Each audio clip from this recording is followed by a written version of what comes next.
Trick number 1 for outlining an image is to use duotone. Click on your image. This can be the image you've uploaded or one of Canva's images. I'm going to use this Dash Mini Griddle that I will be reviewing on Like It or Not coming on Monday. First, let's duplicate this image. Then, click on one of them to open up the top panel to click on Effects. Scroll down until you find the effect called Duotone. It may be in the You May Also Like section if you've never used it before.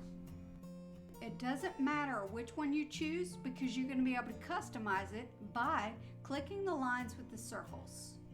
Then we're going to change highlights and shadows to white, but you can use any color you want. You can also change the intensity if you want, but we're going to leave it as intense as it will get. Then we're going to take this one and move right over it. You will notice that you can't really see it, so you're going to shrink it down just a little bit. You're going to highlight over both of them, go to Position, Center, and Middle, and there you've created an outline using duotone. Trick number 2 for creating an outline is by creating a glow. Let's go through this real quick.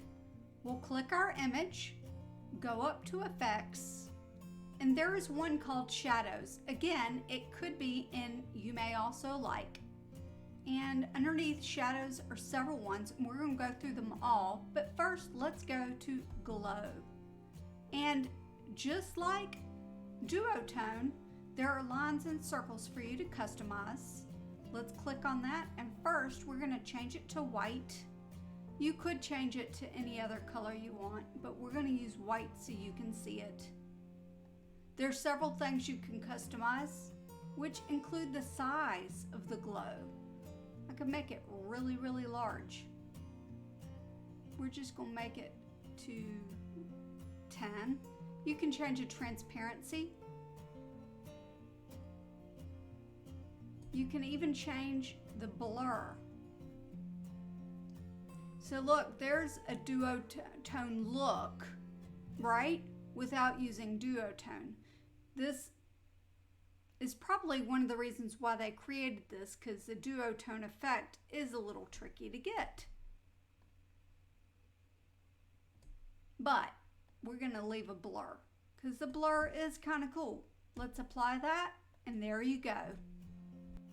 Trick number 3 is to drop shadow and outline through Effects. Let's do this. Now let's do a shadow drop. Effects, Shadows, go to Drop. Click on it, click on your line and circle, and you can customize a lot of things here. Top right, bottom left, left, top right. Just play around with it. We're going to leave it on bottom right. We're going to change our color so you can see it. And then you can change your offset, your angle, your transparency, and your blur. The blur effect is really cool. Also the transparency. I don't tend to change an angle because I like the angle the way it is, but you can change that. So, and also the offset, so you can make it really far away as well.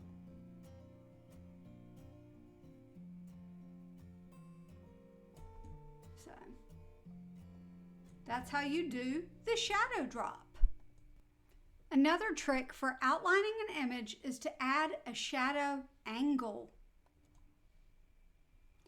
Let's go over here, Effects, Glow Drop Angle. Let's go to Angle, Circle Lines.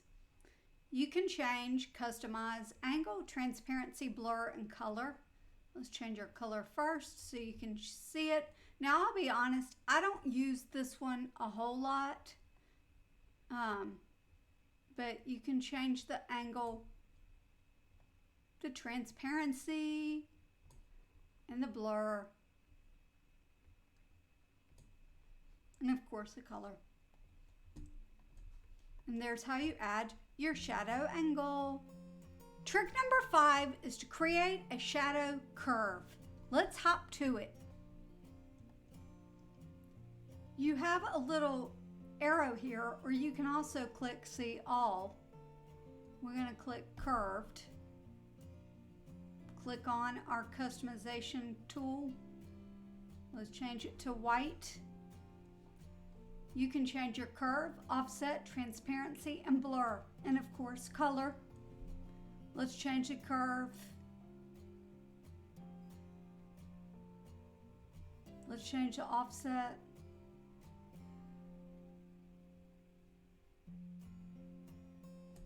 Let's change the transparency. Sorry, I'm losing my voice. And blur.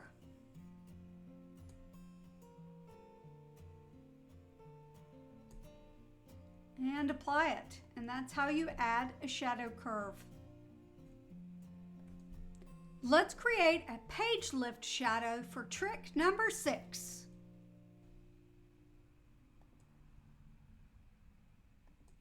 Let's go over here to page lift, customization, change it to white. You can change your curve, your offset, your transparency, and your blur.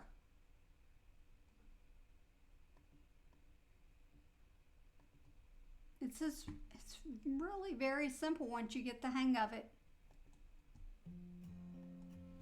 Last but not least in shadow effects is the shadow backdrop.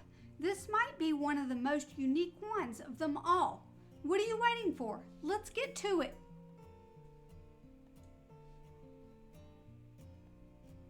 And of course we're going to go to backdrop, customize that. Let's change it to white.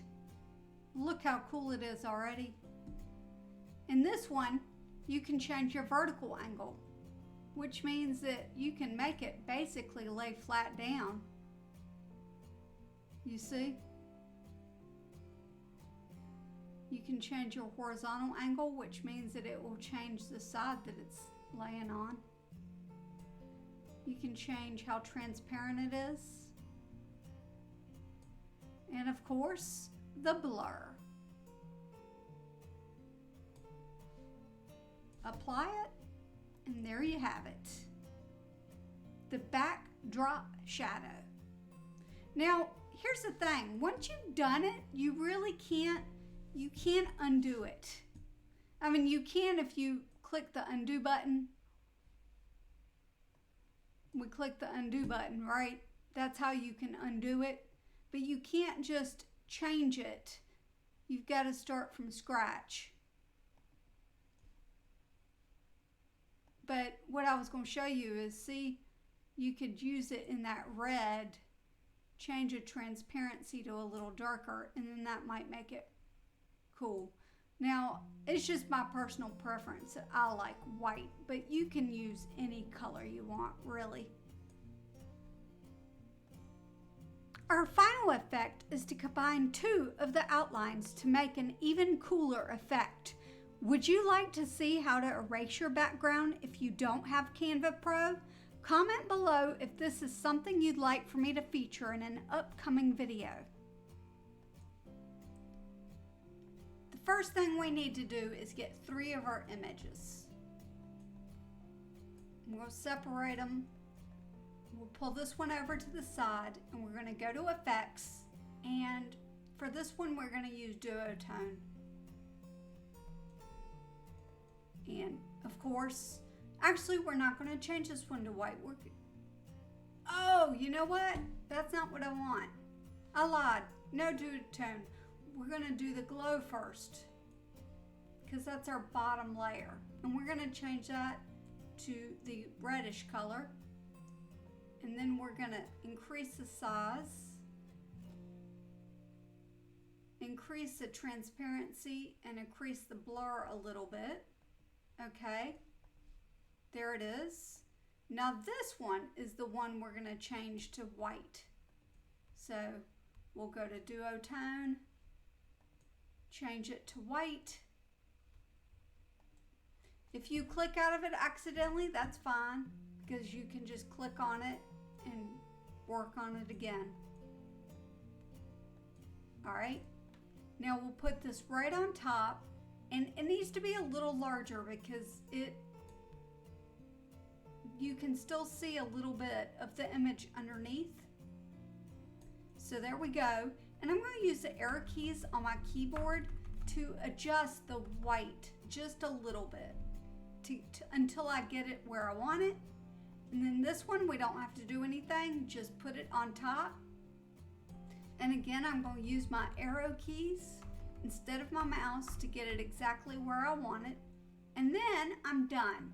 All I have to do at this point is group them all three together, and I can move them around the page without messing up anything, and I can resize them and everything. Isn't that cool?